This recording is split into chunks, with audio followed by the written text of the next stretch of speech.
Sbor ilovasi orqali Rossiyadan turib nafaqat komissiyalarsiz pul yuborishingiz, balki uydagilaringizga rozg'orbop bo'lgan sovg'alarimizni yutib olishingiz mumkin. Aksiyamiz doirasida televizor, kir yuvish mashinasi, smartfon, mikroto'lqinli pech, changyutgich va pul yutuqlari sizni kutib qoladi. Ushbu sovg'alarimizdan birini yutib olishni istasangiz, ilovamizni yuklab oling va qolganini o'zingiz sinab ko'ring. Rozg'orbop aksiyasida ko'rishguncha. Assalomu alaykum hammaga. Mana 2026-yil 7-yanvar. Bir kami endi ayollar izlash qoladi. Ayollar ham mana shu kanal bo'ylab izlab yuribdi. Shu mutasaddi xodimlardan shuni so'raymiz faqat. Suvni ozgina kamaytirib beringlar. Iloji bormi? Suvlarni kamaytirib berishdi. Amaliy yordam qilishdi, iloji bormi? Suvni ozgina kamaytirib bir ma'naviy yordam beringlar. Bekobodda ichki ishlar bo'limi xodimi mashinada odam urib o'ldirdi. U jasadni Sirdaryoga oqizib yuborgani aytilmoqda. 11-dekabr kuni Bekobod tuman ichki ishlar bo'limi jinoyat qidiruv bo'limi tezkor xodimi Nexia 3 mashinasida odam urib yuborgan.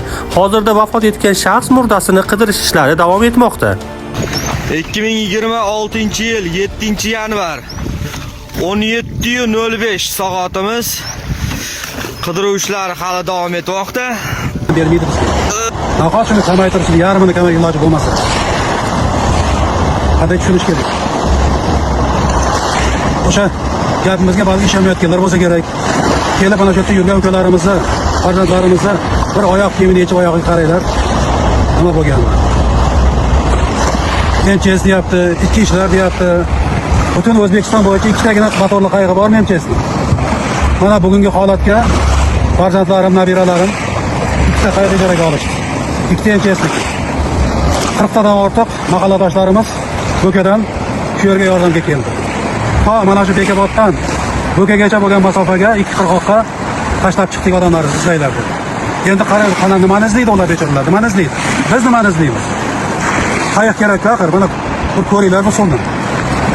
Mutasaddi tashkilotlar bizni gapimiz shaxsan o'zimni arizam ham yetib bormadi sizlarga. 3-marta murojaat qilishim, murojaatim yetib bormadi. Nega bunaqa bo'lyapti? Nima aybimiz bizniki oddiy odamligimizmi? 37 yildan beri xalq bolasiga ta'lim beraman. O'qituvchiman. Pensiyaga chiqsam hozir ishlayapman. Ertaga kanikuldan keyin o'quvchilarga nima deyman?